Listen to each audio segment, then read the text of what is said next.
મહત્વના સમાચારો જોઈએ તો અમદાવાદ ખાતેથી સમાચાર પ્રાપ્ત થઈ રહ્યા છે, જ્યાં એમજે લાઇબ્રેરી માટે બજેટ રજૂ કરવામાં આવ્યું છે। કહી શકાય કે જે રીતે બજેટ ગુજરાતનું ગઈકાલે રજૂ કરવામાં આવ્યું, હવે તે બાદ દરેક અલગ અલગ વિભાગો તરફથી તેમના બજેટ રજૂ કરવામાં આવી રહ્યા છે। એમજે લાઇબ્રેરી માટે બજેટ રજૂ કરાયું છે, જ્યાં 18.74 કરોડનું બજેટ રજૂ કરવામાં આવ્યું છે। તો મેયર પ્રતિભાબેન જૈન દ્વારા આ બજેટ રજૂ કરાયું હતું। વધુ વિગત માટે અમારા સંવાદદાતા બીરેન જાદવ અમારી સાથે જોડાઈ ગયા છે। જી બીરેન, એમજે લાઇબ્રેરી માટે બજેટ રજૂ કરાયું છે, શું વિગતો પ્રાપ્ત થઈ રહી છે?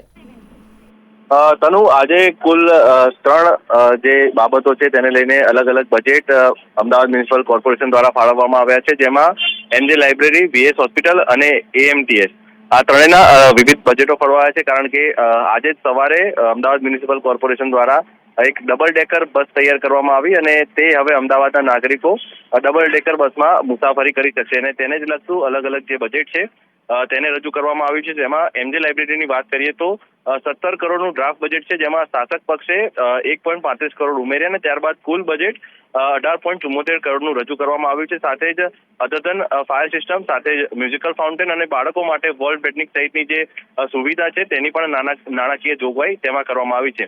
વીએસ હોસ્પિટલની વાત કરીએ તો છેલ્લા ઘણા સમયથી વીએસ હોસ્પિટલના ઘણા ભાગો બંધ છે અને તે ભાગોને ચાલુ કરવા માટે જે ડ્રાફ્ટ બજેટ છે તે 211 કરોડનું રજૂ કરવામાં આવ્યું અને સાથે શાસક પક્ષે 49 કરોડ ઉમેરીને તેમાં 261 કરોડનું જે ડ્રાફ્ટ બજેટ છે તેને મંજૂર કરવામાં આવ્યું છે, જેમાં તબીબી સાધનો વિકસાવવા માટે 3 કરોડથી પણ વધારેની જોગવાઈ છે। સાથે જ જે ગરીબ દર્દીઓ વીએસ હોસ્પિટલમાં આવશે તેમના માટે 2 કરોડની જોગવાઈ કરવામાં આવી છે। સાથે જ ઓપીડીની વાત કરીએ તો જે ઓપીડી બિલ્ડિંગ છે તે ઘણા સમયથી જર્જરિત હાલતમાં છે, તેને રિપેરિંગ કામ કરવા માટે 40 કરોડની જોગવાઈ કરવામાં આવી છે। અને એએમટીએસની વાત કરીએ તો એએમટીએસ માટે કુલ 673 કરોડનું બજેટ મંજૂર કરવામાં આવ્યું છે, જેમાં આગામી વર્ષોમાં જે ડબલ ડેકર બસ હોય અથવા જેટલી પણ એએમટીએસ બસો હોય તમામ બસોને સુધારા વધારા કરવા, સાથે જ નવી બસોનો ઉમેરો કરવો, આ તમામ બાબતોનું તેમાં સમાવેશ કરવામાં આવ્યો છે। અને જે લાલ દરવાજાનું જે હેરિટેજ લુક આપવામાં આવ્યું છે જે બસ સ્ટેન્ડને, તે હવે સારંગપુર ટર્મિનલને પણ આ પ્રકારનો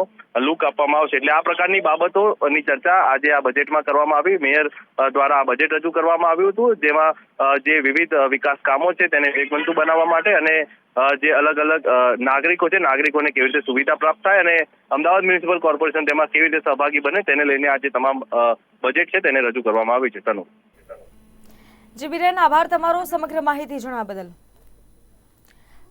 તો અમદાવાદ ખાતે એમજે લાઇબ્રેરી માટે બજેટ રજૂ કરાયું છે। કહી શકાય કે ફાયર સિસ્ટમ માટે 40 લાખ રૂપિયાની જોગવાઈ કરાઈ છે।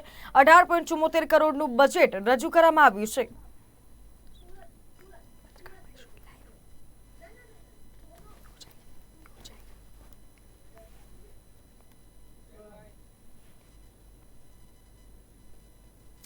અને સમાચાર સુરત ખાતેથી પ્રાપ્ત થઈ રહ્યા છે। મહત્વનું છે કે સુરત ખાતે યુવા કોંગ્રેસની પત્રકાર પરિષદ